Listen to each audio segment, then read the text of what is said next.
Les flammes de l'horreur caressent son visage. Il revient d'entre les morts. La faim au ventre, au cœur, la rage. Il est vivant, il est fier, et de tout le dernier naïf, d'avoir cru dur qu'enfer, avant de s'essouer sur ses récifs. De son destin le seul chef, il n'est jamais un SDF. D'amis magnanimes, ne reste que de bien traîtres fantômes. Le froid de la nuit en atteste, l'amertume pour cela rend. Les questions superficielles, les projets tout effacés, bien loin du commun des mortels, pour savoir où dormir, quoi manger. Mais il entend la destinée sonner le glas de son naufrage. Bientôt la roue va tourner, qu'enfin paie son courage, qu'enfin s'amorce la vengeance. Après avoir défié la mort et faire tomber la sombre once, qu'il ignorait cette nuit encore. Mesdames et messieurs, bonjour. Connaissez-vous ce sentiment d'inconfort? Oui ou non? Prenons un exemple. Quand vous êtes chez vous à regarder la télé, dans une froide nuit d'hiver, et que vous avez froid aux pieds, parce que dans votre paresse, vous avez oublié de prendre une couverture ou de mettre des chaussettes. C'est drôlement perturbant ou pas? Et si je vous disais que d'autres gens, c'est comme ça tout l'hiver, sans même la possibilité de se trouver une couverture quelconque. Vise à protéger ces personnes démunies, sans aucune arme adéquate pour combattre ni le froid poignant, ni encore cette nouvelle menace qui ne fait peur à tous, le coronavirus qui a eu un impact sur tous les niveaux sociaux. Cette année, je vous exhorte à faire ressortir le bien et la compassion en vous et donner de vôtre pour ceux qui en ont terriblement besoin. Et merci.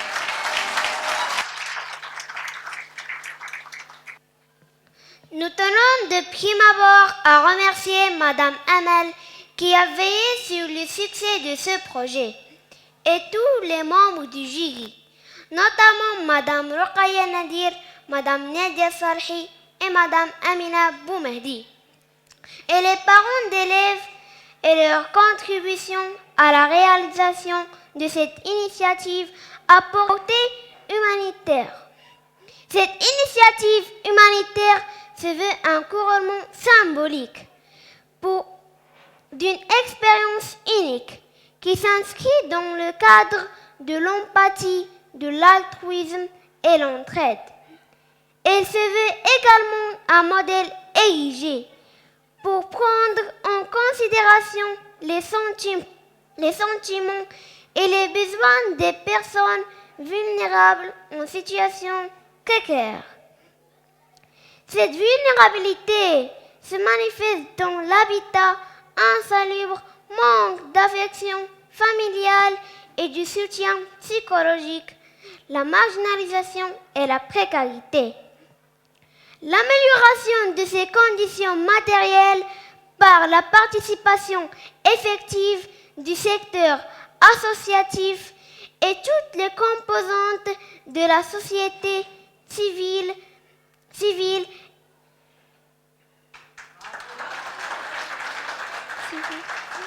est une condition sine qua non à la réussite de cette démarche. Cette initiative permet de développer la motivation et le travail en collaboration indispensable à toute fin utile. Cette compétition sera actionnée dans un but non lucratif et se concrétise dans notre message. Soyons unis pour aider les démunis. Est-ce que vous avez eu une pensée sur la situation des montagnards pendant l'hiver? Est-ce que vous savez que ces gens vivent un véritable calvaire dans cette période? Je ne pense pas. C'est pour cela que je suis venue aujourd'hui pour vous pousser et à étayer ses habitants dans le cadre de l'action Hiver chaud au profit du monde rural. L'hiver est là et les températures sont glaciales dans les montagnes de l'Atlas. De plus, les routes coupées par la neige, l'absence des routes praticables et le manque de moyens sont toutes des raisons qui s'accumulaient pour rendre de nombreux villages isolés durant ces dernières semaines. L'opération Hiver chaud est lancée. Ces dernières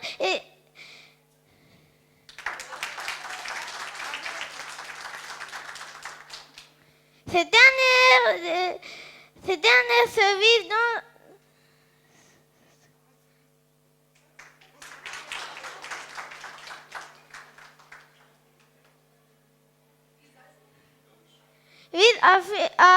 l'action humanitaire vise à fournir des dons aux montagnards qui vivent dans des conditions insupportables. Cette initiative nous invite à soutenir ces gens dans cette période difficile. Pour le faire sentir que nous sommes là, que nous sommes prêts à leur offrir le soutien et la force pour continuer et pour vivre dignement. Aujourd'hui, je suis là pour vous rappeler de l'importance de l'engagement dans cette action humanitaire qui joue un rôle de taille dans la distribution et la collecte de dons. Chers professeurs, chers pères et chères mères, j'espère sincèrement que vous êtes convaincus de l'importance de cette opération.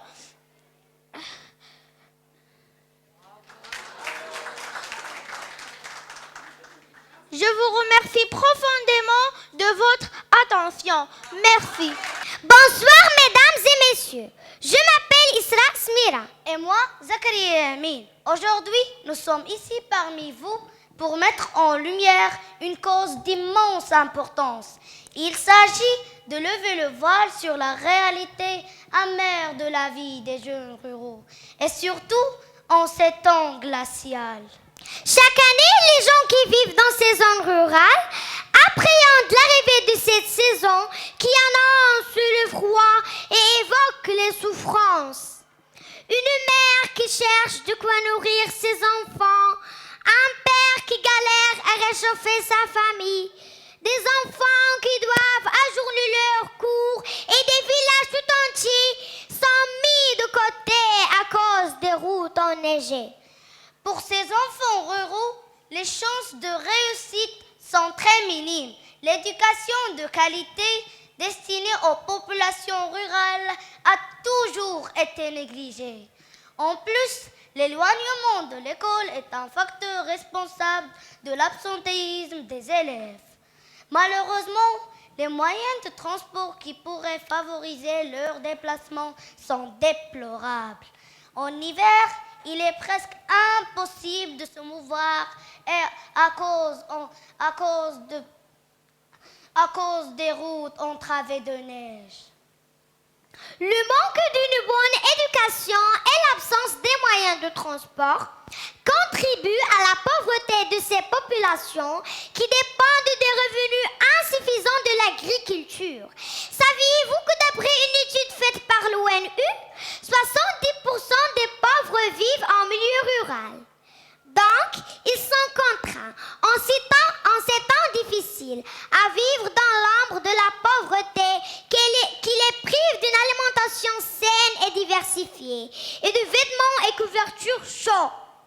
Ce qui va provoquer éventuellement une défaillance sanitaire rapide et une mauvaise condition physique. En effet, l'insuffisance d'infrastructures telles que les hôpitaux, les écoles, les pistes dans ces régions pose une vraie problématique face au développement économique et éducatif de milieux rustiques.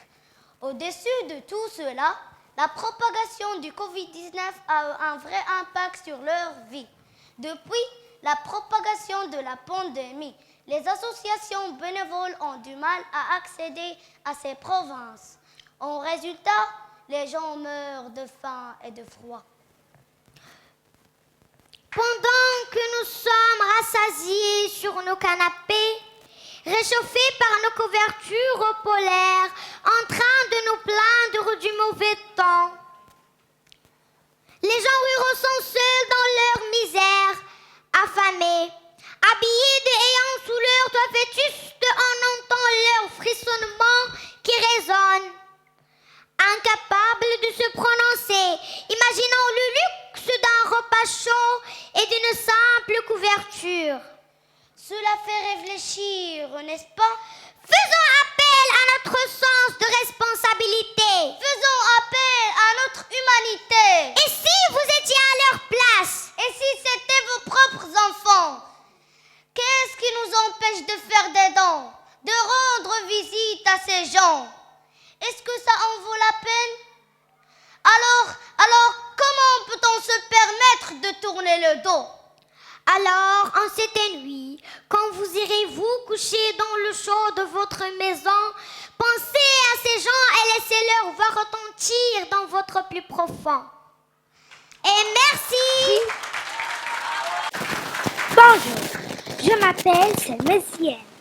Aujourd'hui, je suis venue pour présenter l'un des problèmes les plus remarquables de ce chapitre.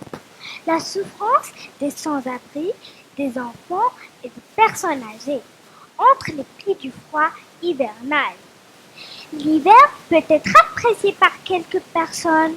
Par contre, il y a d'autres qui souffrent en silence d'une telle torture. En particulier, les enfants qui vivent dans les rues. Quand vous les regardez, vous imaginez les rêves d'enfance qui leur ont été volés.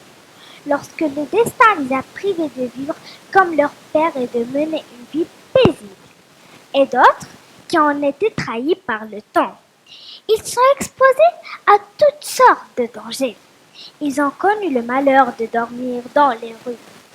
Vous voyez ces sans-abri sur le sol et les trottoirs prêts à passer une nuit froide et pluvieuse sans avoir aucun espoir de trouver un abri respectable dans un prochain avenir. De plus, ils ne profitent pas de leurs droits, tels que l'éducation, les soins sanitaires et la nutrition. Alors, que fait-on pour eux? On se contente de les regarder avec un air de pitié et repris, ou se dire tout bas, Dieu les aide. Certains organismes de bienfaisance essaient de les aider en leur distribuant des repas qui leur redonnent de la chaleur, ainsi que des matelas et couvertures. Mais la question posée, est-ce que la distribution de certains aliments et couvertures suffira-t-elle pour réduire l'impact de ce phénomène? Nous ne voulons pas connaître les statistiques sur les enfants sans abri qui augmentent chaque année. Nous voulons plutôt de vraies statistiques pour prouver que le ministère travaille pour sécuriser et réformer cette tranche de population. Une visite rapide des quartiers montre le résultat de l'intérêt porté à cette catégorie. Alors, mettons la main dans la main pour leur sourire avec un motif noble et répétons toujours « Merci pour votre attention. Salutations, chers invités. Moi, c'est Ala Assadi. Et moi, Sami Serahi. Cette année, c'est avec grand honneur que nous nous engageons à nouveau pour une bonne cause. Aider les personnes en difficulté est devenu une de nos priorités. Que la montagne est belle, dit le poète. Notre imaginaire la considère comme un endroit pur et sans problème. Mais au-delà des clichés, sa beauté nous cache une rude réalité. Une certaine partie de la population marocaine vit dans des régions montagneuses, les rendant alors négligés du milieu citadin et très éloignés des équipements du confort moderne. Hommes et femmes, grands et petits, tous souffrent dans le silence. D'un côté, le manque d'une bonne alimentation qui cause des déséquilibres alimentaires non seulement chez les personnes âgées, mais aussi chez les enfants. D'un autre côté, la présence de très peu de soins de santé qui ne peuvent malheureusement pas couvrir toute la population rurale. Chose qui favorise l'aggravation de différentes maladies, plus précisément chez les femmes qui ont des malaises lors de l'accouchement et qui peut leur être fatale.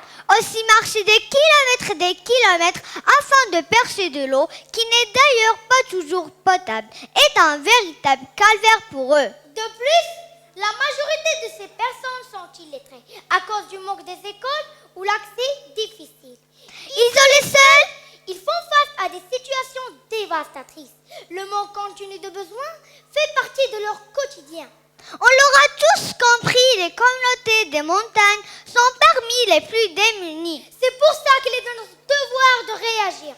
Comment? Eh bien, il existe d'innombrables façons d'aider ces pauvres gens. Par exemple, faisons des dons de nourriture et d'habits bien chauds. Consacrons notre temps libre en prêtant main forte aux associations bénévoles. Partons à ces régions de façon à ce que nous renouons les liens avec ces gens, surtout en ces temps glaciaux. Sensibilisez à votre tour autant de personnes que vous pouvez, en parlant à votre entourage ou en utilisant les réseaux sociaux pour faire passer le mot. Laissez votre générosité s'exprimer. Toute aide est la bienvenue. Et pour un avenir plus prospère, unissons nos forces. Avec de simples gestes pour un monde meilleur, un Maroc meilleur.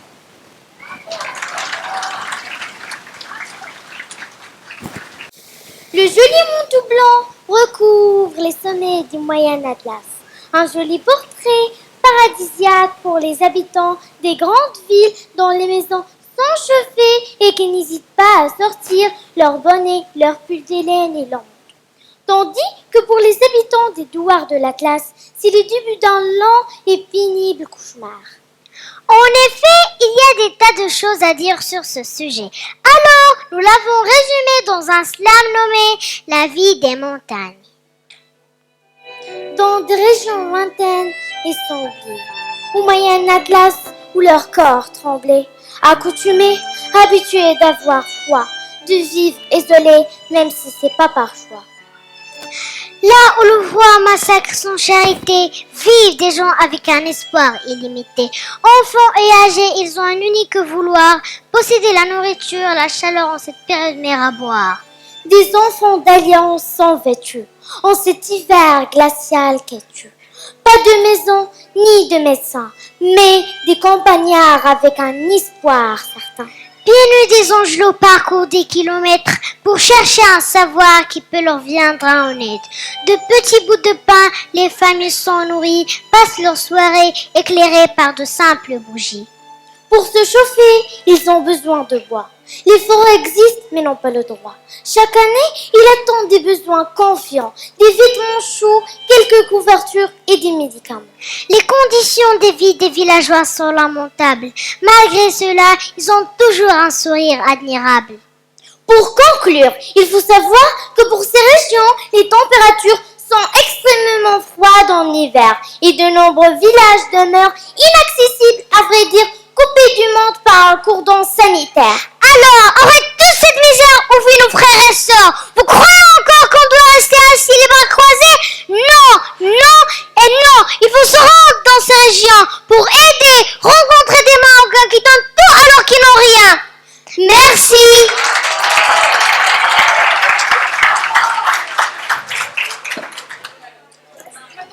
Bonjour à tous, je me présente. Je suis Rania El-Kemeli et aujourd'hui, je vais parler d'un sujet qui m'a interpellée et auquel j'ai pensé toute la nuit. Les habitants des zones rurales ont toujours vécu une vie misérable, pleine de divers types de problèmes, en particulier pendant les saisons froides et mordantes. Ces problèmes dressent des barrières qui gênent les activités des habitants de ces zones, hommes, femmes, jeunes, ainsi que les enfants de l'âge des vôtres. Et si le mot « enfant » est récité à l'oreille, la première chose qui nous vient à l'esprit est l'école, qui est devenue un rêve inaccessible, à la suite des crimes qui se sont généralisés, tels que l'agression, l'harcèlement et le meurtre, ainsi que la route, qui ont elles-mêmes constitué un obstacle majeur pour eux, en raison des conditions climatiques difficiles, notamment pendant la saison hivernale. Et cette dernière était et restera toujours un obstacle pour les habitants des zones rurales. En plus, le manque de vêtements qui les protègent du froid féroce et des fournitures qui répondent à leurs besoins quotidiens, ainsi que les moyens qui facilitent les conditions de leur vie. Tous ces facteurs aggravent la situation. Et ce qui a empiré les choses, c'est la propagation de la pandémie du Covid-19 qui a conduit à l'effondrement de l'économie et qui a particulièrement touché ces tranches de population. Le sourire n'a jamais visité leur visage après tout ça. Alors, ne laissez pas les restrictions d'un froid intense vous empêcher de dessiner un sourire qui va enjoliver leur visage et de leur offrir un coup de main. Ils ont un besoin urgent de vous. Rendons ce froid glacial pour eux un hiver chaud. Et merci pour votre attention. Avenir perdu. C'est un enfant privé d'avenir. Quand il trouve de quoi manger, il fait un sourire, tremblant de froid, dépourvu de vêtements chauds. Tous les matins, il regarde vers le haut, il prie. Dieu, je ne demande qu'un peu plus de chance pour épargner à ma famille cette misère et cette souffrance. Son rêve est d'aller à l'école, mais le climat ne lui donne aucune chance. Tout ce qu'il sait faire, c'est rechercher l'eau du puits. Il dort comme un malheureux canari chaque nuit. Ceci était un slam qui parle de la malheureuse situation de plusieurs enfants qui vivent dans les campagnes, paumés et oubliés par la société. Les enfants souffrent en silence du froid glacial que tout le monde les oublie. Ces enfants vivent tous les jours un massacre dû au froid. Certains meurent de froid. D'une part, leur nourriture est extrêmement insuffisante, ce qui leur cause beaucoup de maladies. D'autre part, certains n'ont jamais connu l'école. Le reste trouve beaucoup de difficultés dans leur trajet. Comme il neige, les routes sont bloquées. Ces enfants se font kidnapper et tuer. Les filles du village sont obligées de se marier à un très jeune âge et avoir des enfants à 15 ans. En échange de quelques vaches et de poules. En gros, leur avenir finit toujours par un mariage injuste et rester analphabète pour le reste de leur vie. Ces enfants ont une vie totalement différente de la nôtre. Si chacun fait un petit geste pour rendre leur vie meilleure, soyez sûrs que tout va changer au mieux. Pourquoi donc ne pas réagir? Lougène, tu penses pas qu'on a tardé sur scène? Je sais pas. Demandons au jury. Il reste un tout petit texte. Aimer, c'est agir. Aider ne coûte rien. Quand tu dors tranquillement sur ton lit, un enfant meurt de froid dans la nuit. N'aviez-vous pas honte? Vous saviez très bien que quelqu'un a vraiment besoin de vous.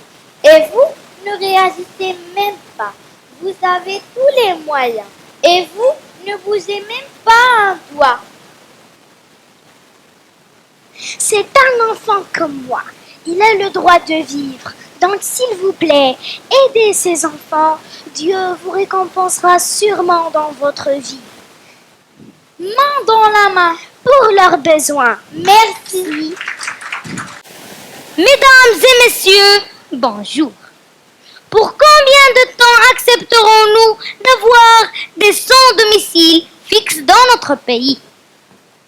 Il faut absolument apporter des solutions à cette honteuse situation. C'est pour cela que je suis venue aujourd'hui, pour vous pousser à agir au profit des SDF via notre projet et aussi bien pour mettre en évidence l'importance de la solidarité et du bénévolat dans notre société. Depuis longtemps, les gens sans abri mènent une vie de galère qui se transforme en réalité. On lutte pour la survie quotidienne. En effet, année après année, des millions de clodos dans le monde meurent dans la rue. Et si on veut faire une liste des raisons derrière ces décès, elle sera bien longue. La violence, la solitude, la malnutrition, la déshydratation, le manque d'habits, et sans oublier les nuits glaciales, sont tous des conditions non favorables qui mènent aux souffrances, voire la fatalité des SDF. De plus, la pandémie du Covid-19 a causé également de véritables dégâts sociaux et économiques sur notre communauté en général et les SDF en particulier. Beaucoup de gens ont perdu leur emploi. Les centres d'hébergement sont surpeuplés ou ont des crises financières qui empêchent l'aide de ces personnes. Ceci montre clairement à quel point le problème doit être pris au sérieux. Donc, il est évident maintenant que les citoyens que nous sommes doivent immédiatement agir individuellement ou collectivement afin de soulager leur douleur et leur malheur à travers de simples gestes et leur garantir au moins les conditions d'existence. Enfin, mettons-nous à la place des SDF et unissons nos efforts pour sauver leur vie.